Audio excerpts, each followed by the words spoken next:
meus amigos, sejam bem-vindos ao nosso canal onde falamos do carro, especificamente do carro que nós estamos usando, então podemos emitir uma opinião do dono. Muito bem, hoje eu vou iniciar uma sequência de vídeos para falar sobre esta nossa nova aquisição, o Citroën Jumpy Minibus. Eu vou fazer isso porque antes de eu comprar esta aqui, eu tinha sérias dúvidas sobre comprar um carro francês. Um pouco de preconceito.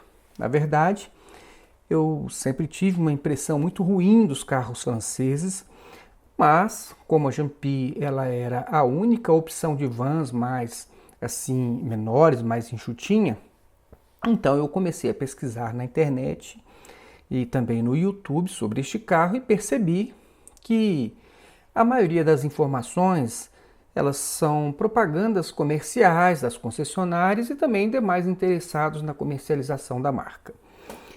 Eu encontrei apenas alguns poucos vídeos de donos de Jumpy, mas todos falando sobre o furgão, porque primeiro esse grupo francês, Citroën e Peugeot, PSA, começou fabricando somente o furgão e só mais tarde então iniciou a produção da van minibus, né? Então, o que eu queria saber, e mesmo não achava ali na internet, eram informações com um nível de detalhamento maior, que pudessem atender às expectativas de um consumidor comum. Eu não queria saber somente sobre a ficha técnica do carro. Eu queria uma opinião do dono sobre, por exemplo, o consumo, o preço de manutenção, a resistência do motor, do câmbio, sobre a existência de algum defeito recorrente, sobre preço de seguro, acessórios, dificuldades também de acesso a alguns locais, como, por exemplo, shoppings e assim por diante. Enfim, e é isso que eu vou procurar passar para vocês na medida que eu for utilizando esta van. Esta aqui eu adquiri no dia 7 de março de 2020 pelo valor da tabela, R$ 120 mil, porque foi uma compra direto da fábrica, né? Com apenas a intermediação da concessionária, no caso Saga Paris, que fica no setor de indústrias de Brasília. Um detalhe importante a dizer é que o meu propósito nesta van não é o uso comercial, mas o uso familiar, porque eu pretendo colocar uma rampa para facilitar o acesso da minha filha, que é cadeirante, e para a gente poder então usar no dia a dia, para viagens e facilitar a nossa vida. No vídeo de hoje eu vou apresentar apenas as minhas primeiras impressões sobre a concessionária e também sobre a aquisição deste carro. De quebra, eu vou mostrar para vocês os acessórios que eu já instalei na própria concessionária e alguns outros que eu instalei fora.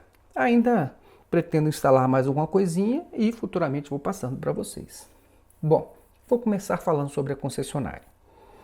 Eu fiquei com algumas impressões ruins dessa concessionária, mas eu não sei dizer exatamente se as coisas que me incomodaram decorreram do período da pandemia ou se é uma característica das concessionárias francesas, né?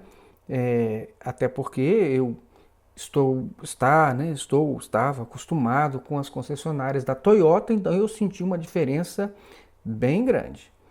O fato é o seguinte, eu fechei a compra no dia 7 de março de 2020 e nesse dia eu já deixei um sinal de R$ 1.000. Também, quando eu deixei este sinal, no dia 7 de março, ainda não havia nenhuma regra de restrição de funcionamento do comércio aqui no Distrito Federal por conta da pandemia do coronavírus. A primeira restrição aconteceu no dia 12 de março. E foi exatamente no dia 12 de março que eu fiz, então, meu primeiro contato para saber, né, da concessionária se o carro já havia sido faturado na fábrica e se havia alguma previsão. Então, como a resposta foi negativa e não tinha nenhuma previsão, né, assim, segura para me passar, eu comecei a fazer as cobranças regulares, então, pelo faturamento, e isso só veio acontecer no dia 18 de março. E nesse dia, a vendedora ela me avisou do faturamento e já me passou a conta para eu fazer uma TED do valor total do carro. Eu estranhei bastante porque na Toyota você só paga o carro quando ele chega na concessionária. Você encomenda, igual eu fiz, mas você só vai realmente pagar o valor total do carro quando ele chega na concessionária. Mas, como o carro já estava faturado, eu pensei que seria rápido, então apenas o transporte, né, ali do Rio de Janeiro para Brasília e ia ser tranquilo. Pensei, vai chegar logo, né? Até porque o carro já estava faturado, já estava pago, estava tudo certo. Só que o tempo foi passando e eu tinha que ficar mandando mensagens para o gerente para saber se havia alguma previsão da chegada do carro e nada. Nem previsão eles me passavam.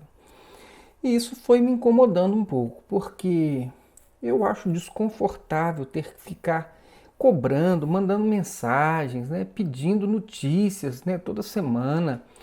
No meu modo de ver, como o carro já estava integralmente pago, né, a concessionária é quem deveria fazer contato comigo, né, me posicionar do que estava acontecendo, me passar alguma previsão e se essa previsão não se cumprisse, me ligar para dizer, né, por que não se cumpriu, se há uma nova previsão. Ou seja, a concessionária, eu acho que a concessionária, ela que tinha que ficar me ligando, né, eventualmente me dando uma satisfação, e não eu ficar cobrando, né, até gerando uma certa incerteza, né, será que aconteceu alguma coisa, vão entregar, não vão entregar?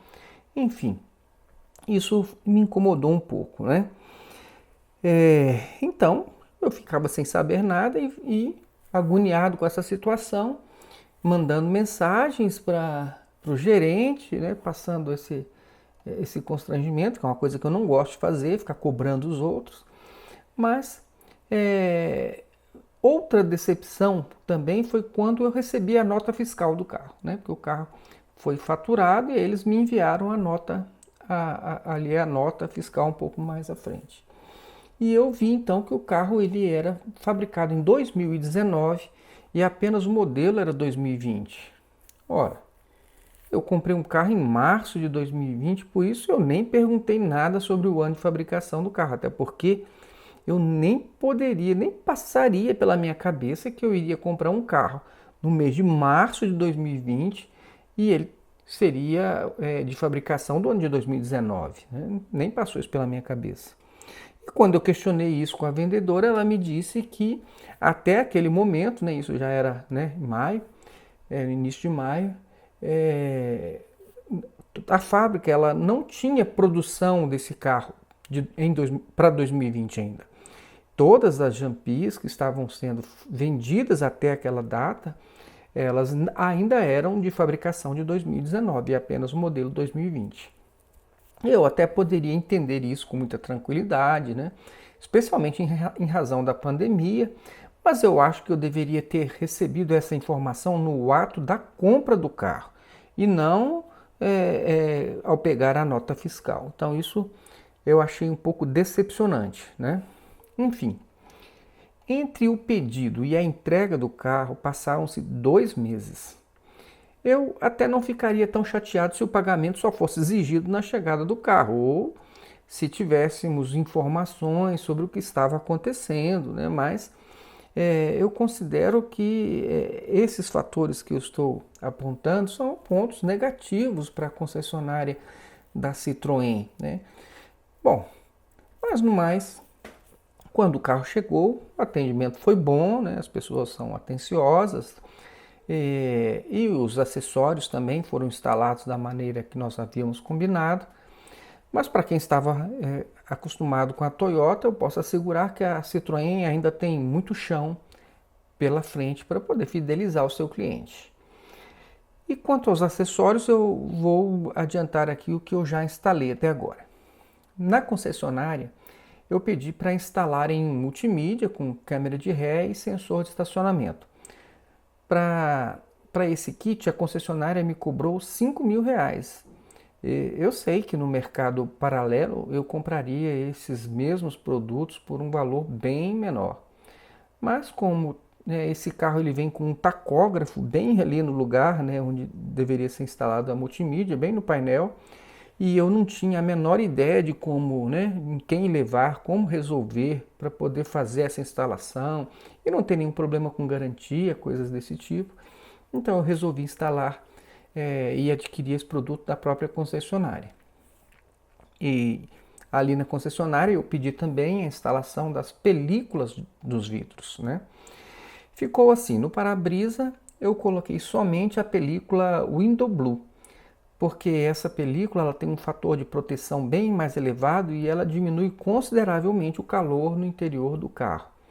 Nos vidros da porta do motorista e do passageiro eu coloquei a película Window Blue e mais a película de estética, aquela que escurece um pouquinho, né, a G35, que é a mais clarinha. Nos demais vidros, né, os laterais, na parte traseira, né, depois do motorista, e também lá no fundo, nas portas traseiras, eu instalei a película de estética, a G20, né, que é a máxima permitida pelos órgãos de trânsito. O valor dessas películas, o valor ficou em R$ 1.250, né, instalados lá pela concessionária. Para não dizer que eu não ganhei nada da concessionária, eles me deram o emplacamento, mas como o Detran está fechado aqui no DF, eu estou esperando a concessionária me chamar, né, quando o despachante então conseguir a placa para poder colocar no carro, né, na van. Um detalhe sofrível foi o tapete.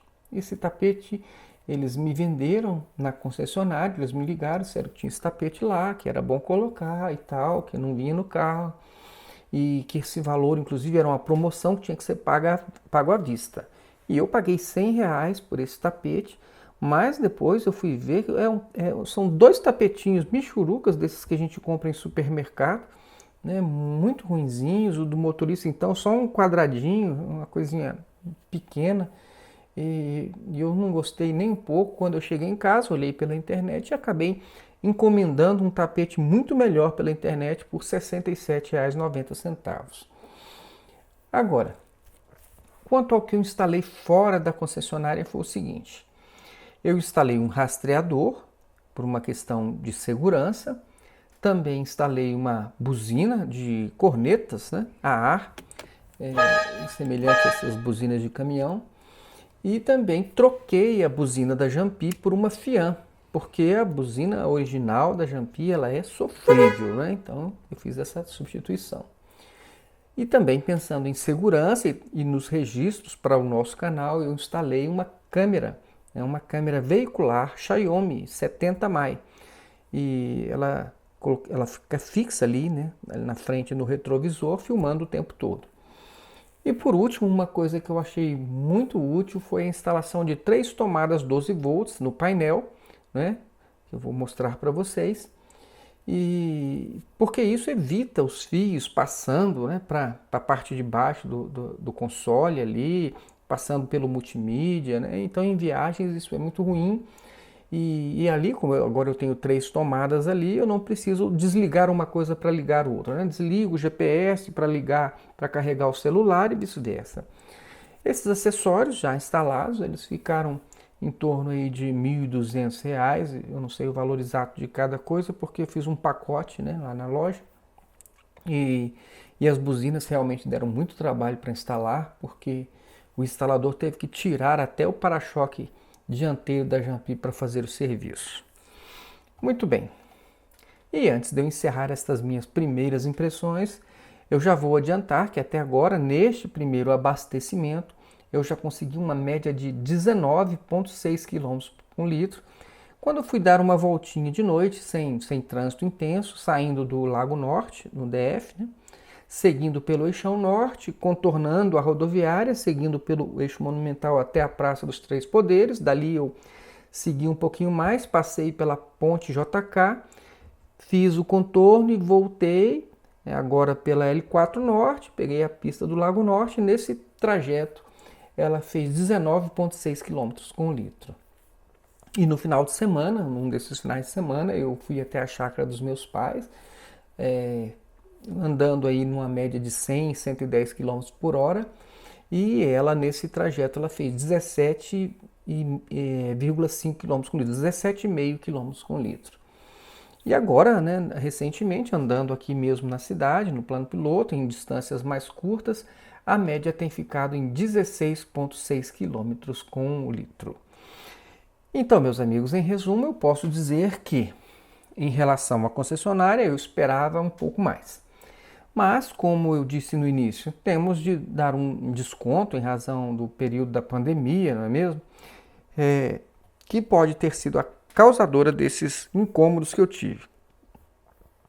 Quanto às primeiras impressões sobre o carro, eu posso dizer que eu estou gostando, né? Gostando do carro, estou gostando da economia, do desempenho e também estou achando ela bem macia, silenciosa, apesar de alguns grilinhos, né, de cabine que eu acredito que sejam em função do acabamento de um carro de padrão comercial, né? Nos próximos vídeos eu pretendo entrar em mais detalhes sobre o que nós começamos a falar neste vídeo, né?